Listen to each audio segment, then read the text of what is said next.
we're going to talk about Mike McDaniel here. And how do you feel about the attire that he wears on game day, where he's wearing like those capri sweatpants and he has like the athletic sweatshirt on? Like, are you in on that? Because for me, it's like I think the game's already lost because he looks like a child when he's on the sidelines. I feel like you're setting me up, Coca, because I feel like you want to call me old, which you always do. Do I love Tom Landry and how he dressed? Yes. Do I love Dan Reeves and how he dressed? Yes. Do I think that what's his name from University of North Carolina, the old Patriots coach? Do I think that he looks like a schlepper? Of course I do. Do I think that McDaniel looks like every other coach these days? I do. But I'm the guy who didn't like the NBA quarter zips. I like the way Pat Riley looked. But I'm not as focused about that with Mike McDaniel. There's a quote here that I heard because I saw it late last night when he said that the preparation and execution were the reason why the Dolphins lost today. We thought we were prepared for this, and clearly we weren't. That sounds a lot like the coach ought to be fired, doesn't it? Yeah, I think that you know more about the front office and ownership group that is in Miami. But if I was in that position, and I think the fans are fully checked out, and we were both South Florida people, and if there's one thing that we do know, it's that Miami people care about the Dolphins on a different level than they care about other sports. So I just don't know how Dolphins fans can just see this and hear this and see the product that's out there and not show up to the stadium with a pitchfork, because this team is so cooked. It's just they showed bad. up with the banner. Yeah, they just play bad football. They gave up 239 rushing yards to the Carolina Panthers, who were playing with their backup running back in the game. It wasn't even their starter. Their starter was out. They had 19 rush yards for themselves in this game. So it's just like you're putting this product out on the field, and the coach after the game is saying, hey, yeah, we weren't prepared. Yeah, we weren't prepared. Then who is it on? Who is the problem there if the coach is already telling you, yeah, the team wasn't prepared? So I think it's different when we have a coach say that, Coca. I would never have a coach say that because it just makes you look so horrible as an organization to say you were not prepared. That's your job. That's the one thing. We may not have given you the right players. We may not have a high enough payroll. We may not be able to do our jobs, but you got to prepare, at least say you're prepared. It doesn't mean you're going to win, but you got to say you're prepared. And then you're up 17-0 and blow that lead. So query, were you prepared when you were up 17? But what you're saying is you weren't prepared to be up 17. That's got to be what Mike McDaniel was talking about, is that we did a great job early on. We were rocking, we were rolling with our game plan and my capris, and then all of a sudden we lost. But then they were up 24-20, Coca, and then gave up an immediate touchdown to go down 27-24. I just really don't understand how that works. And I think that Stephen Ross is going to have to do something that he has not yet contemplated. I think he's going to have to fire McDaniel, and he's going to have to fire the GM, Chris Greer. And the question is, he's got to decide when's the best time. And I would say that firing the GM after the season is the best time, or at least with 2 weeks left in the season, because you need someone just to do the mechanics of going through a season.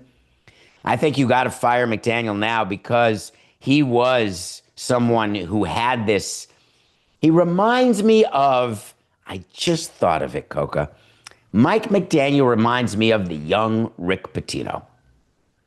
The young Rick Pitino was a guy who was like this wonder kid. He was so brilliant, and you thought he was playing chess on the basketball court while other people were playing checkers, but there was just something about him that made it so it was just difficult to stay for a long time. Except he had an incredibly great career.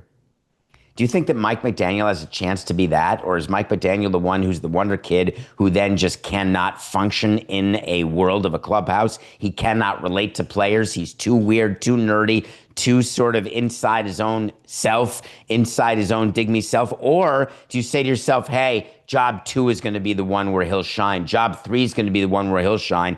Because then Stephen Ross says to himself, I don't want to let him go if what I'm missing is the right players.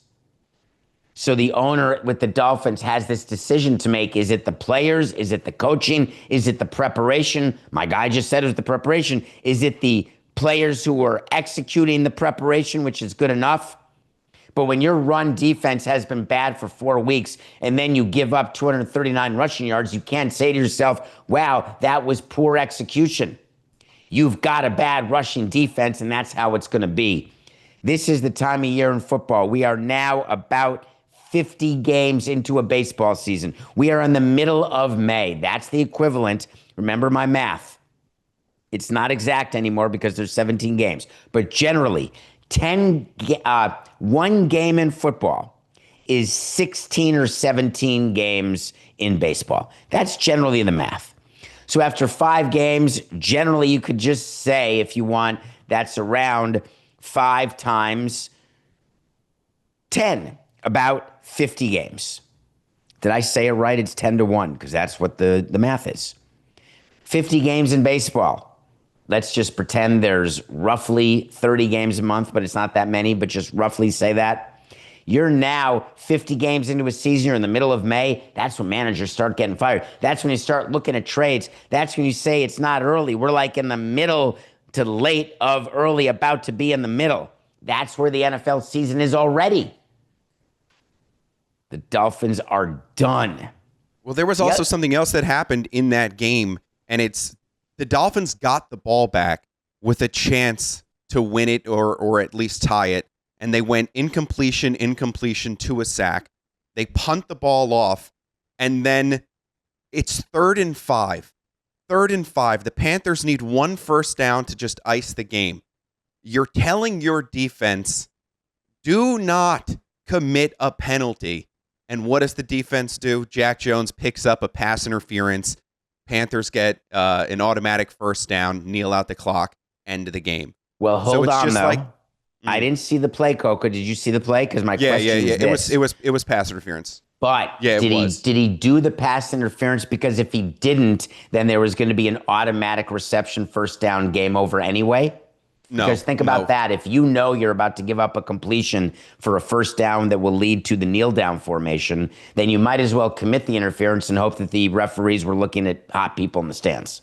No, it wasn't even that. It was just the Panthers receiver was just breaking of his route, and the guy for the Dolphins just grabs him and then lets him go. And the ball was thrown to that receiver too, and it was, skied over his head. So it would have probably been an incompletion, but it didn't even matter. So it's just like every facet of the team is just unorganized, dysfunctional, and it's time for a change.